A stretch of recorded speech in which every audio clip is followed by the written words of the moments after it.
Please welcome to a brand new episode of the Voice of Mongolia podcast. In our studio, we have a very special guest, extraordinary and plenipotentiary ambassador from the European Union to Mongolia, Ms. Axelle Nicaise. And thank you for coming to our studio. Thank you for inviting me. Always a pleasure to be here. Mm-hmm. And Mongolia and European Union established diplomatic relations in 1989, and this year we're celebrating the 35th anniversary. And could you tell us about overview of history of bilateral relations? Yeah, we have been constantly developing our bilateral cooperation and partnership. I would say that there have been a few landmarks when we have been evolving from more a cooperation angle to a much broader and more holistic approach with Mongolia. So an important benchmark was the entry into force of the Partnership and Cooperation Agreement in 2017. And a year later, in 2018, we opened our delegation in Ulaanbaatar, which was a very important moment also because we were really reaffirming our partnership and being physically present.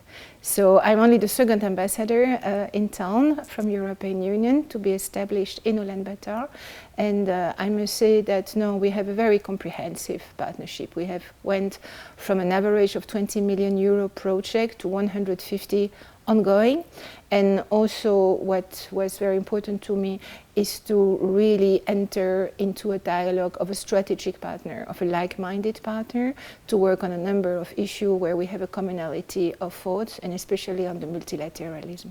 Mm-hmm. My next question is about the bilateral trade turnover. The trade balance between Mongolia and the European Union has not been equal. What do you think about how European Union countries will enlarge supply in Mongolia's need related to the mining sector? I think, there is a disbalance, of course, with I think it's from a ratio to 6-1 regarding the export either from the European Union or from Mongolia. I think the main reason is also logistics, that the network of transport is not sufficient at the moment between the EU and Mongolia. It's still quite remote. We are still very much dependent on land transport. So I would say that we have a specific instrument called the General Preference Scheme, where more than 60% of Mongolian product can enter the European market free of tax. So there are a lot of incentive now towards European products, but so far for 80% of it, it remains agriculture product, when actually the European Union is exporting mainly industrial products. So in the mining sector, I assume that there will be also contribution from the member state. Mm-hmm. And I want to clarify that for the trade turnover, and is it related to the European Union standards influence to this trade turnover? No, I think on the contrary. I think we have very favorable terms for Mongolian products. As I said, through this general system of preference, this is a mechanism that we have established with a number of trade partners when we don't have a sufficiently important trade turnover to engage into a free trade agreement, which is a much more elaborate and technical document. Then we have this kind of unilateral offer. We have it, for instance, with Pakistan, Uzbekistan. We have it in Asia. We have it with Mongolia. So it means that it's a favorable treatment that is not supposed to be reciprocated. So the European product don't have a levy of tax on their side.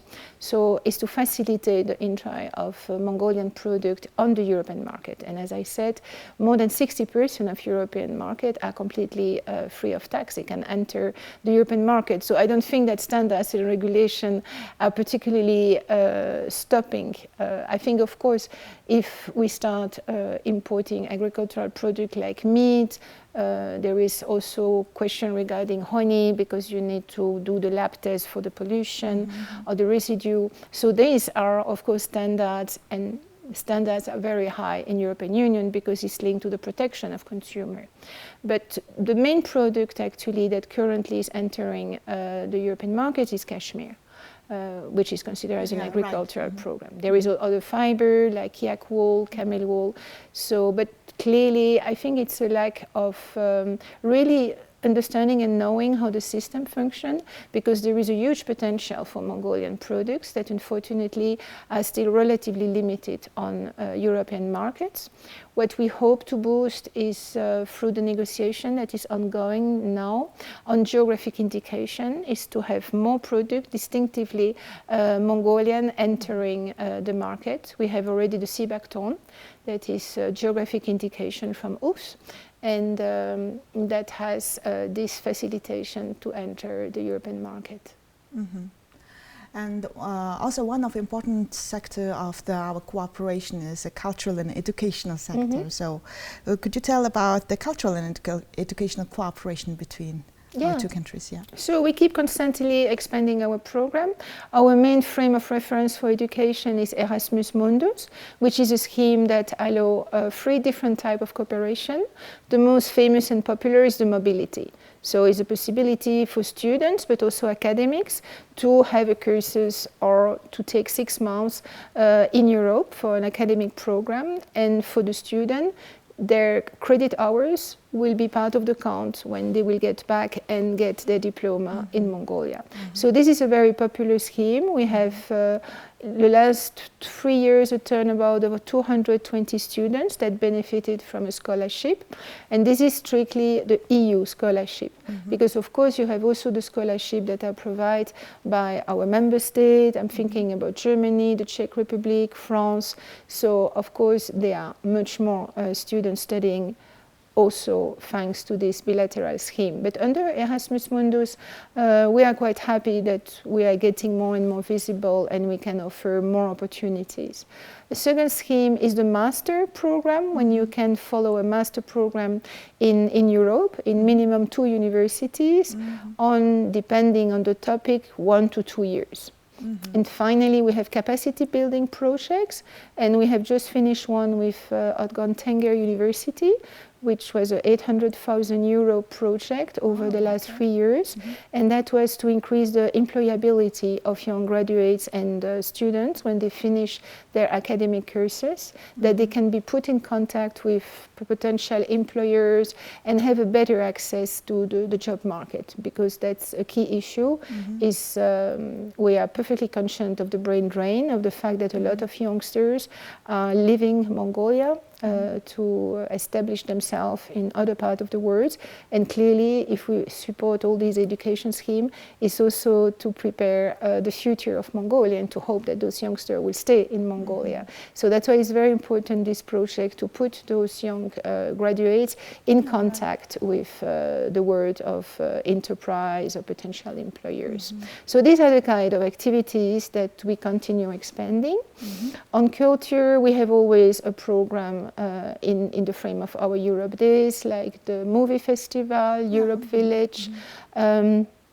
What I have been also concentrating end of last year is to establish a cultural platform for the preservation of art and crafts in Mongolia, because there is a very rich tradition of skills, of artistry, but unfortunately a lot of practitioners are disappearing, or there is a need to have more training, to have more of them, and it's very, very limited amount now. A lot has been destroyed, a lot has disappeared. There is sometimes also a disconnection from the young generation with their traditional culture for lack of source, for lack just of artifacts. So I think it's very, very important to keep those skills, this artistry, which is very, very rich in Mongolia, alive. So it could be tanka painting, it could be embroidery, it could be boots making, wood carving, many different calligraphy. So there are very many different fields. So what I try is to gather 15 of those artists and to put them in contact with practitioners in Europe that can help them to market their skills, to understand better how to advertise themselves, how to have also potentiality of selling their products or making order. Because I think especially in the program of Go Mongolia, having more tourists coming, those tourists are also looking and eager to have quality products, to buy beautiful souvenirs.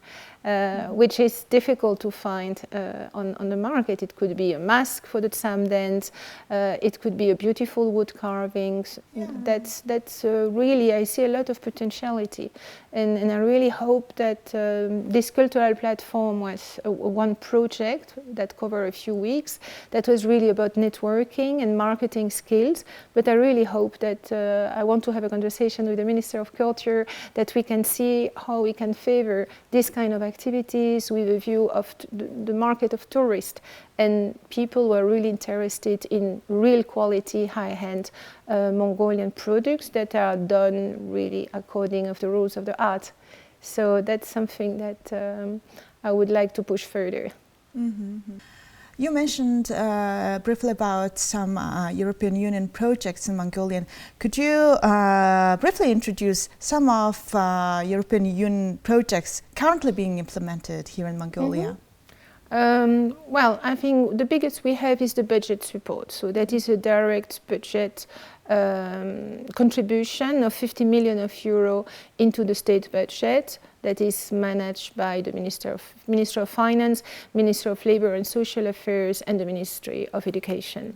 It's actually very much on finance, public finance management, transparency, anti-corruption, and of course this implementation is against benchmarks, so which means that we release the money after a number of contribution. Either it was the revision of the labor code, it was the revision of the pension reform, it was also the adoption of a number of social law, environmental protection, good governance. So step by step together with the three line ministries, we see what has been the contribution and the progress made, and then we progressively contribute. And this is our biggest flagship project, I would say, because this is a direct contribution to the public budget of the state against a number of benchmarks, and that allows to have really a dialogue and to work on reform with the line ministries and the government of Mongolia. So that's one example.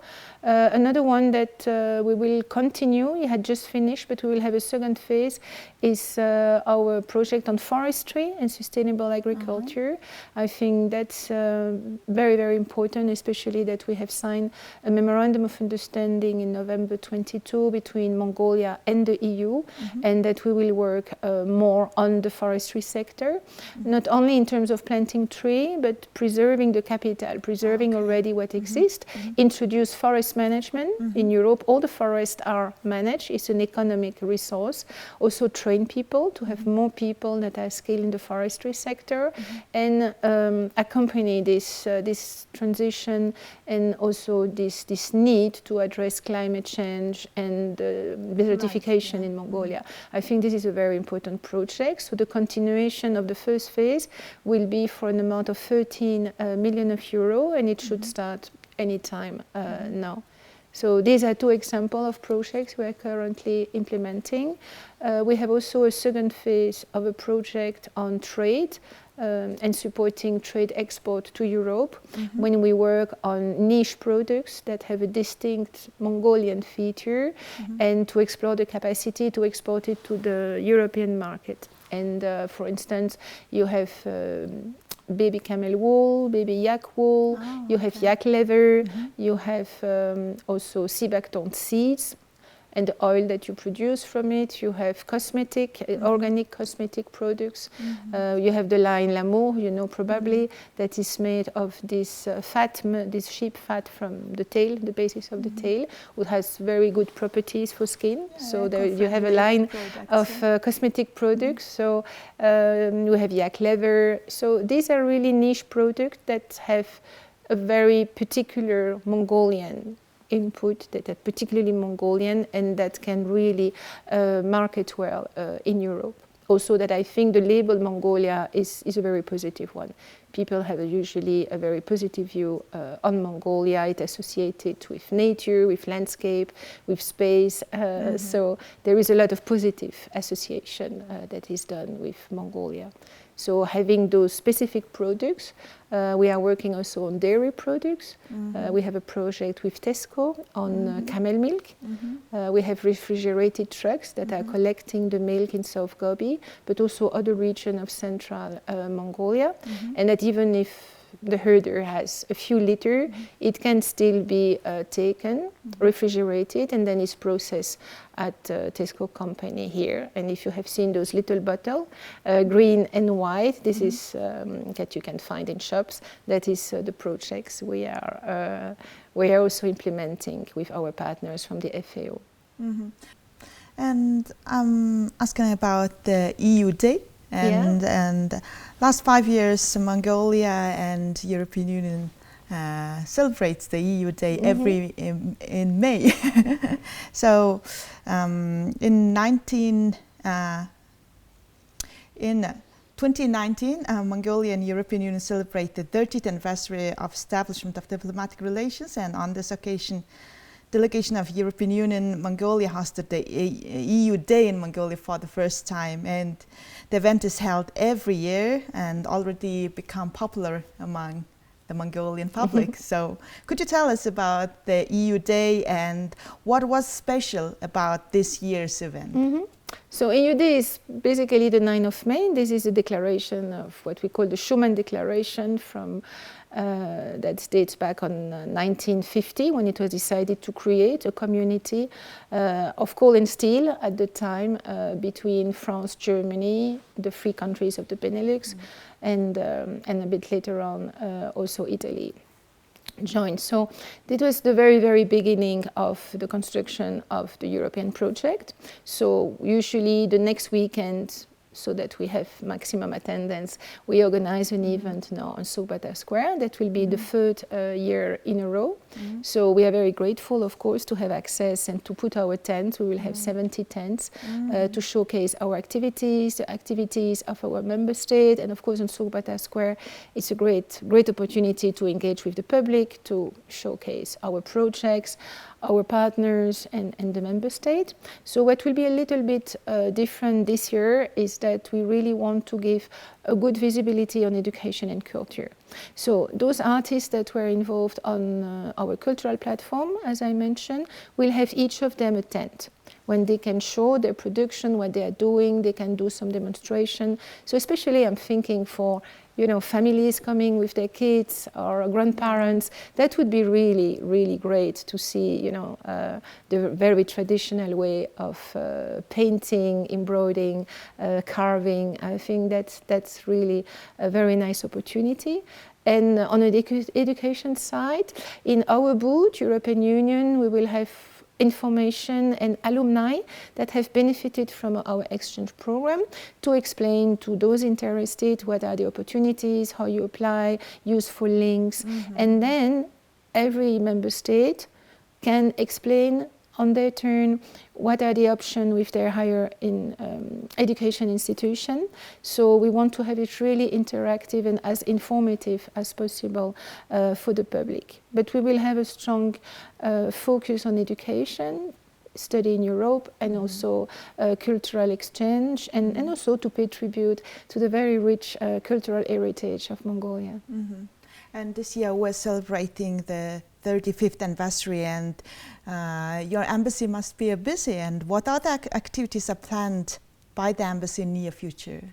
So we will have a full week of events. We will have a trade day. We will have the launching of the European Movie Festival next Friday. So in the very near future, we will organize a day on sustainable herding to engage, because that was, I do a lot of presentation to university lately, and I see that there is a lot of concern, a lot of interest from the young population regarding environment, and a lot of questioning, what can we do? Sometimes all this question about climate change, desertification could be overwhelming, especially for youngsters. You feel, powerless, and there are actually things that can be done, but also a better understanding what we mean about sustainability, about sustainable herding. And it's not too late, but we have to act now, and this is a collective response. It's not just action at the government level, but it's a contribution from everyone. So for that, I want to organize it with different universities to have attendance of students. We will do that obviously before the examination period starts. We will invite journalists who are interested to know more about the topic, and also the civil society. So I want to have it really an engagement with a broader public, with the civil society on sustainable herding. We have seen, dramatic weather conditions this winter with the drought. We have contributed to €500,000 of immediate response and support for those herders that were extremely touched by the situation. So I understood that thanks to various donors like the US, like ADB, like us, we managed to spare 6 million of animals. The loss was less than anticipated, but still we know it's not a solution. In the long term, we really have to engage to a much better sustainable approach together with the herders, of course. They are the center of the solution, and have an approach that is both social, environmental, and also related to good governance, because clearly the resources are depleted fast. The reports are quite alarming, and there are really a lot of things that we have and we can engage now. So that's the idea. I will continue to have interaction with my female leaders network to discuss also on gender issue and how to push further the agenda on inclusivity. So, and I think by autumn we will be able to organize this time a full-fledged event on studying in Europe, that we have an education fair, hopefully in 3 cities in Mongolia, to continue to work on this. And here's my last question. And you've been here about 3 years since you signed to Mongolia. And what do you like the most about Mongolia? There are 2 things. I spoke already a lot about culture, so you have a guess.